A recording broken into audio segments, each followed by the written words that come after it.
Che sia in corsa per la poltrona di sindaco di Agrigento è fuor di dubbio. L'ennesima conferma arriva dal contenuto di un post sulla sua pagina di Facebook, in cui Lillo Firetto, rompendo gli indugi, lancia un appello per aprire una nuova stagione ad Agrigento che spazzi via, scrive, dietrologie, invidie, veleni, insipienza. Poi ribadisce che non intende sottoporre la sua candidatura a nessun tipo di primarie, in quanto intende essere al di sopra dei partiti. Ma intanto Lillo Firetto deve fare conti con gli attacchi che da qualche tempo gli alfaniani di Porto Empedocle gli scagliano contro, quasi a volergli sbarrare la strada a Palazzo dei Giganti. L'ultimo in ordine di tempo riguarda l'approvazione del bilancio che per Luigi Troia, presidente del Consiglio Comunale, porterà a breve il comune a dover dichiarare il dissesto finanziario. Chi verrà dopo Firetto, prosegue, scoprirà il disastro lasciato nascosto sino ad oggi, non potendo il comune mettere la bollettazione per la tariffa sui rifiuti,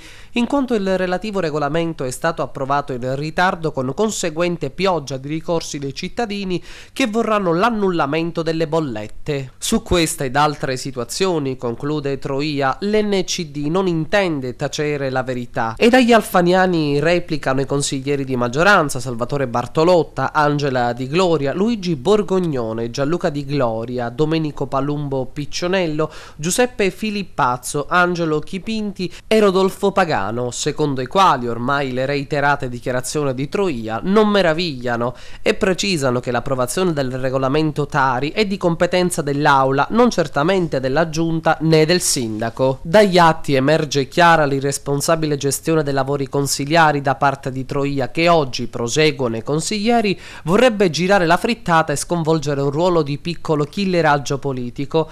Il bilancio 2014, approvato, concludono i consiglieri vicini al sindaco Firetto, dimostra come ci sia stato un avanzo di amministrazione di 3.600.000 euro ed eliminato residui attivi per altri 4 milioni, sintomo di inequivocabile e di oculata gestione. E a proposito di clamorose candidature alla poltrona di sindaco di Agrigento, insistenti voci puntavano i riflettori sul rettore dell'Università di Palermo, Roberto Lagalla.